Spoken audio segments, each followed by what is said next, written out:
So far, we have learned about signals as they occur in sources. We have learned about resistors. We have learned about inductors, power diodes, and power switches, as in MOSFETs. As you can see, all of these work together in a buck converter. A buck converter has two states of operation. During time 0 until the duty cycle, multiplied with the period time, the switch is closed and the positive terminal of the voltage source is short circuit to the left-hand side of the inductor. Current is flowing through the inductor, charging the capacitor and supplying the load with the output current. The return path from both the capacitor and the resistor goes back to the negative terminal of the voltage source. The diode is blocking, the diode is in reverse mode, and therefore it is not contributing to the current flow. If you were about to draw an equivalent diagram for these kind of operations, we can take the diode totally out of the picture, as it's just simply an open. The switch is represented by a short, so it's just drawn as a piece of wire, and all the other components stay in place where they were because they are hardwired, they are hard connected to each other. The inductor feeds the capacitor and the resistor, which are parallel with each other. Now in the second operating mode, from duty cycle times the period and all the way up to the period time uppercase letter T, the switch is open. That means the voltage source out here is left doing nothing because it can't conduct any current anymore. And the inductor current needs to keep flowing, as we have learned from the inductors. So it will still supply the capacitor and the load with current, and the return path now, due to the open circuit over here, has to go through a forward bias diode to return back to the left side terminal of the inductor. The voltage source is left being open, so it's not contributing to the circuit here. The diode can be replaced by a short circuit by a piece of wire, and therefore it pulls the left-hand side connection of the inductor all the way down to ground. Note that the current in the inductor is flowing upwards, as it was drawn in a positive direction here from left to right.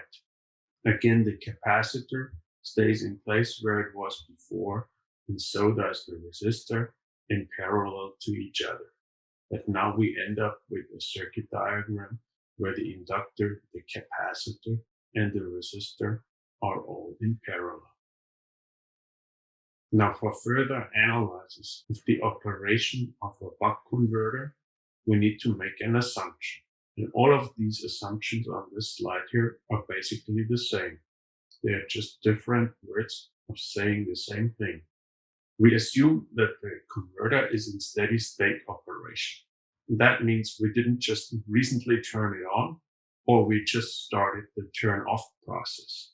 So it has been operating for a while, and it will still operate for a while, and we're just somewhere in the middle of it. And one of the periods that we are analyzing is equal to the periods before and afterwards. Then we simplified the model in terms of assuming that the signals are so-called ripple-free. That means that all the signals are either DC by their nature, or they are simply rectangular and there is nothing on top that is changing the derivative of the voltage or the current over time, other than when we are making a transition from one state to the other. Steady state operation also means it's got to be repetitive. So we have a period when the two operation modes are following each other. Assuming a repetitive operation is exactly the same as having a repetitive signal. Sometimes these assumptions are also called linearization around the bias point. So we have the converter operating along its operating range at a certain point, and we stick to that bias point and keep operating in there.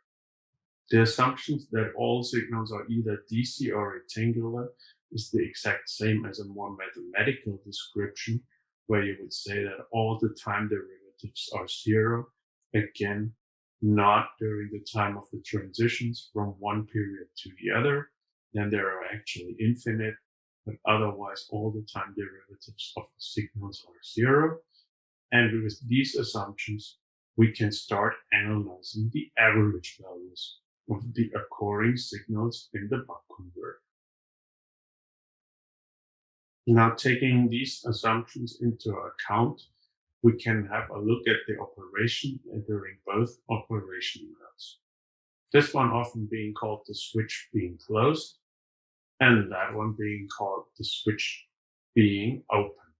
When we have a closed switch, we can refer to the circuit diagram that we have derived as an equivalent diagram previously. And when the switch is open, we work with the equivalent diagram on the right-hand side. The first signal I would like to draw your attention to is the voltage across the inductor. We can use Kirchhoff's voltage law to derive the voltage across the inductor, having V in on the left-hand side of the inductor with respect to ground, and on the right-hand side, the circuit closes, having the capacitor voltage with respect to the ground. That means during the operation mode with the switch closed, we can rewrite the inductor voltage as V in minus Vc. During the operation mode, when the switch is open, the same inductor voltage.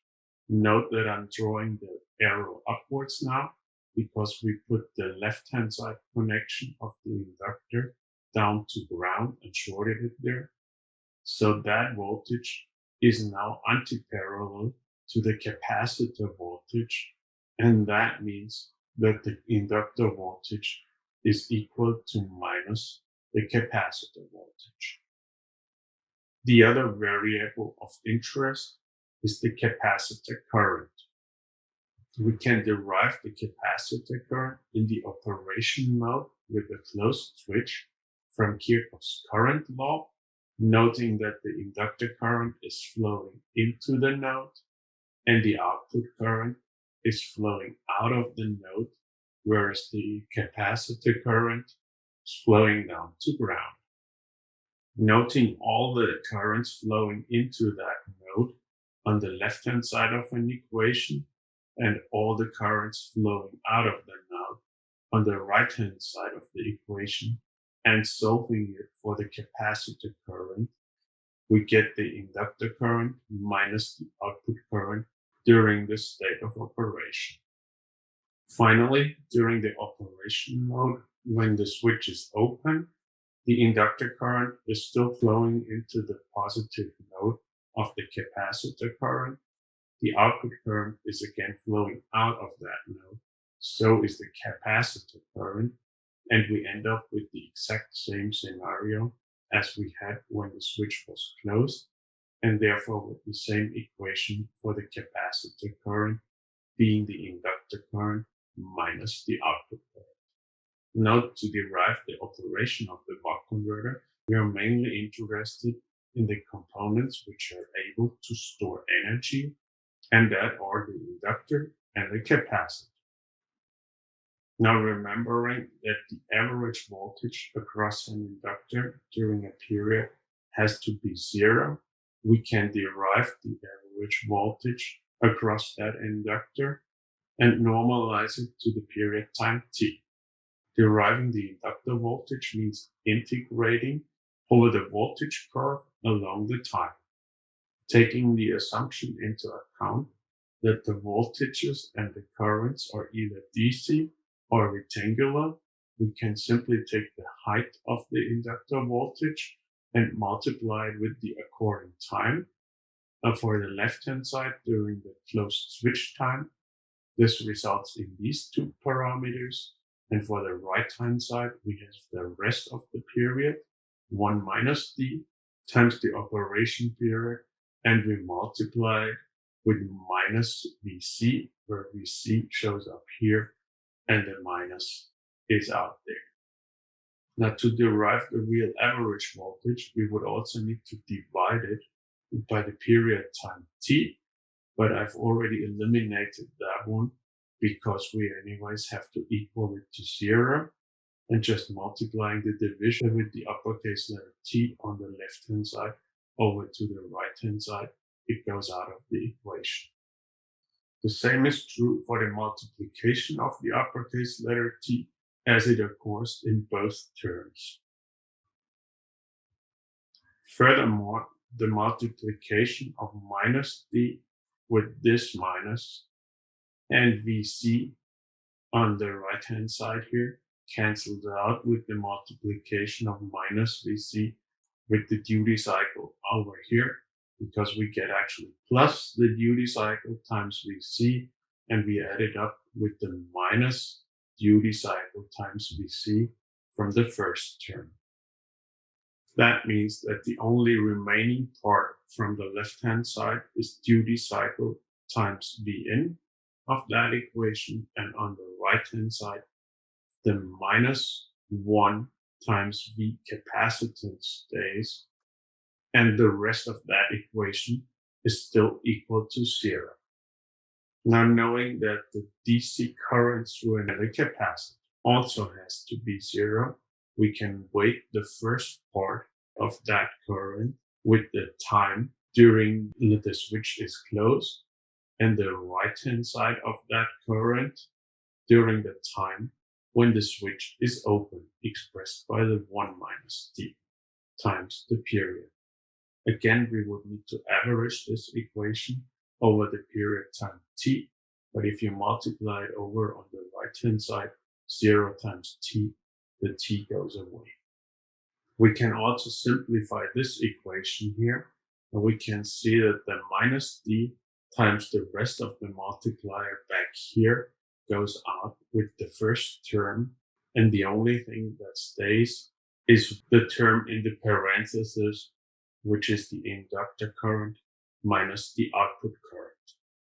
And finally, inductor current minus output current equals 0 results in the output current simply being equal to the inductor current, and the orange equation over here can be rewritten as the capacitor voltage, which is also the output voltage of a buck converter, divided by the input voltage, is equal to the duty cycle.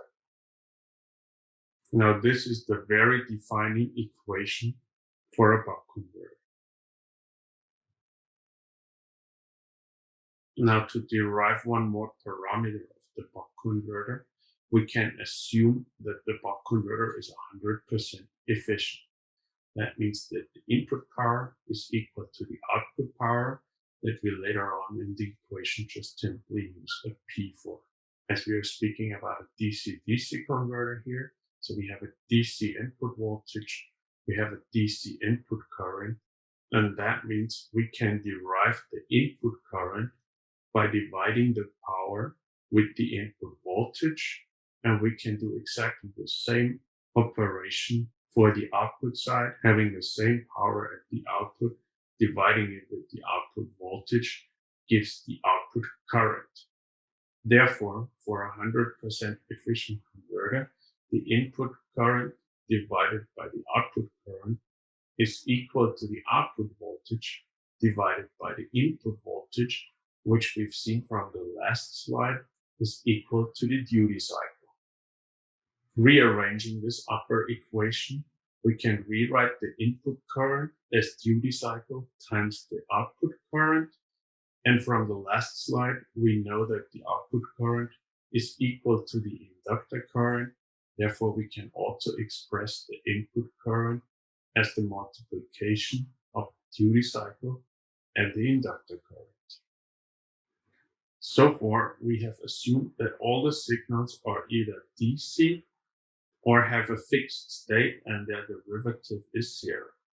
Now, if we relax that requirement for one of the signals, here the inductor current, we can add the ripple to the equation.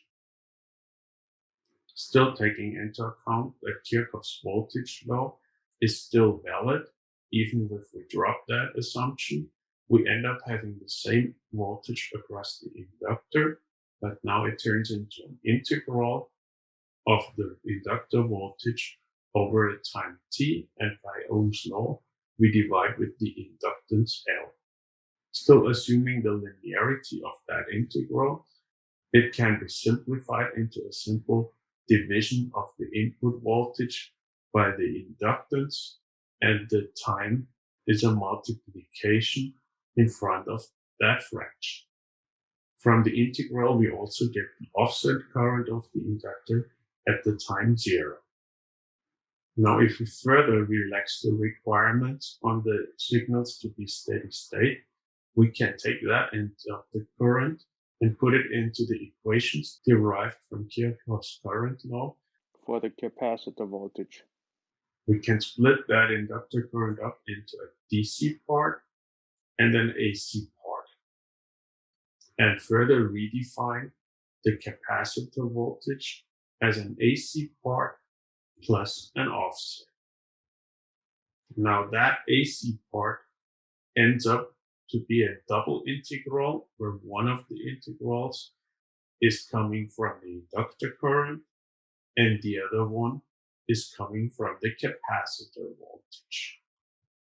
Furthermore, the offset from the inductor current ends up in the integral of the capacitor voltage. Now, relaxing our assumptions to be linear in a second order case here, the first integral turns into a parabolic waveform, whereas the second integral ends up in a linear waveform. Note there is still the offset that we didn't carry along in the equations. That was the derivation of the inductor current ripple and the capacitor voltage ripple during the time when the switch is turned on. During the time when the switch is turned off, the principle is the same, but the inputs from Kirchhoff's voltage and current laws are different.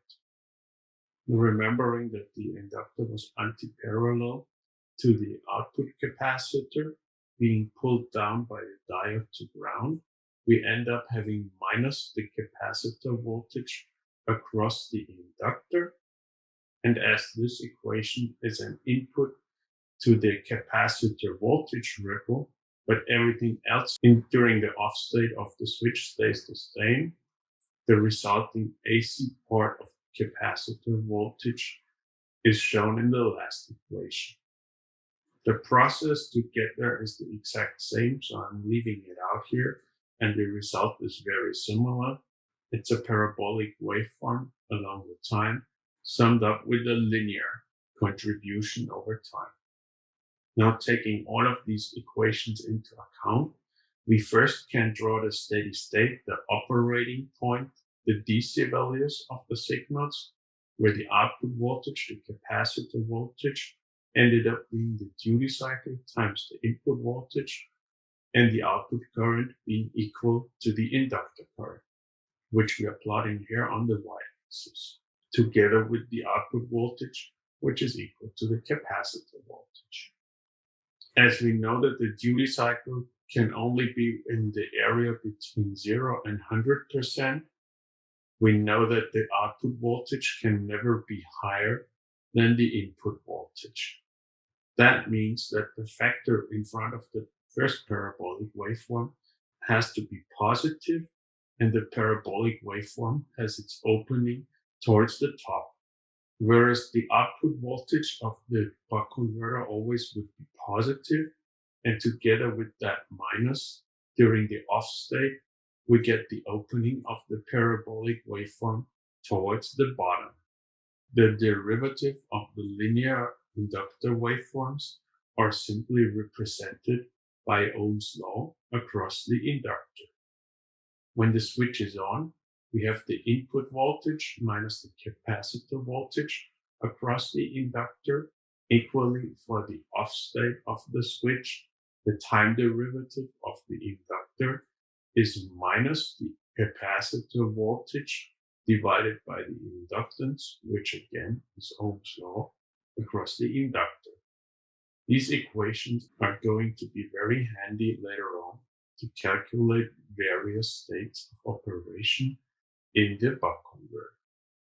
Finally, note that for these calculations, we assume that the inductor current is always at least 0 or bigger than 0, and that is what is typically referred to as the continuous conduction mode, abbreviated as CCM mode.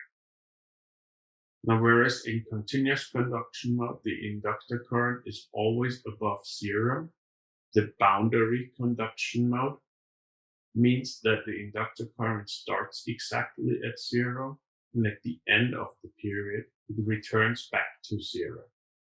In this operation mode, the equations that we just derived are also valid.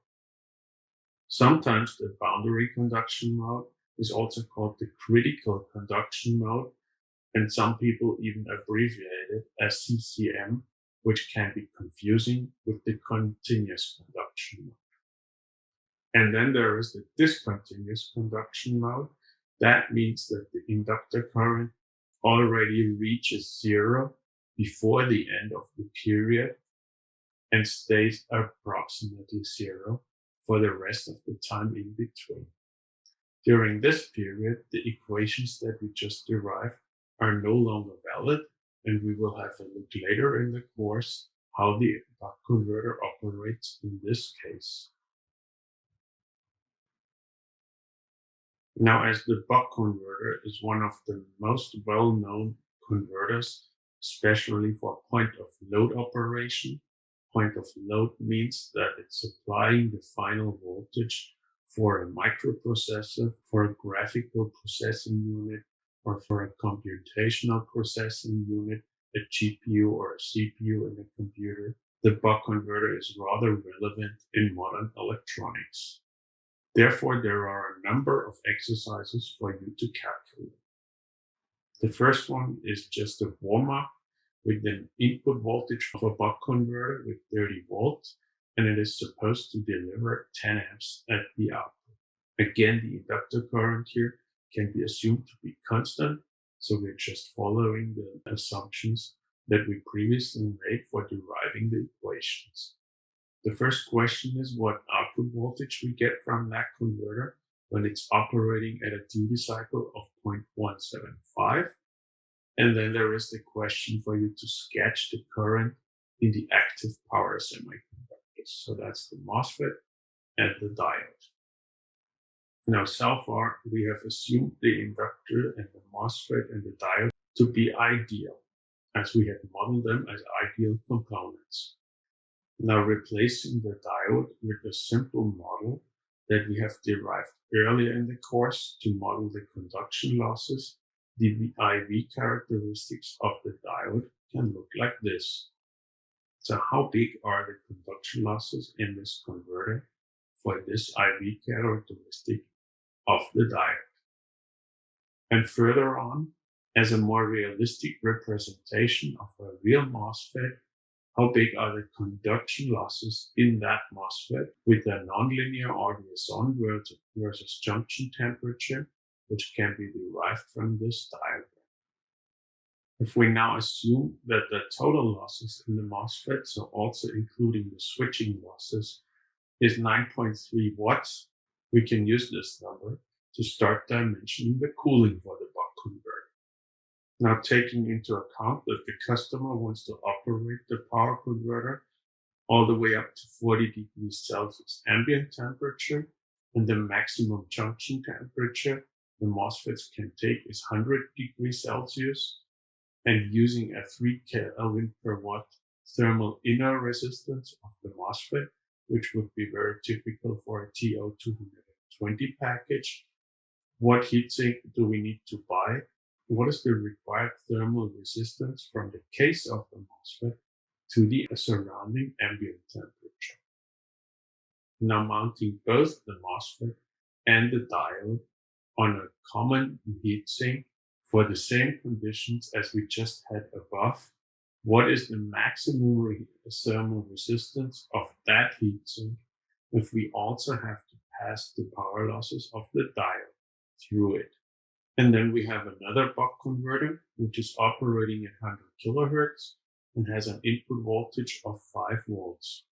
The load resistor is 0.1 ohm in the state where we are analyzing.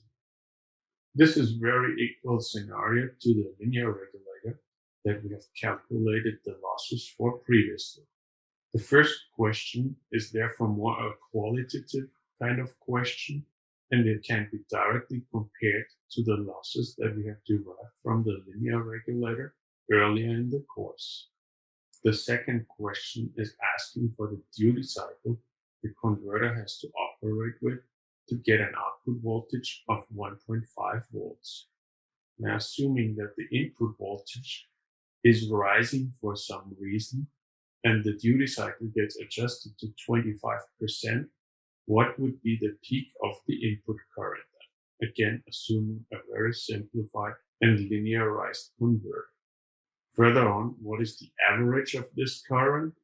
And then what is the RMS of that same input current? Afterwards, draw the diode curve. That means quantified with numbers on the X and on the Y axis. So far, we have assumed this converter to be totally ideal. Now we are starting to add an on resistance to the MOSFET of 10 milliohms. How much power is dissipated in that MOSFET?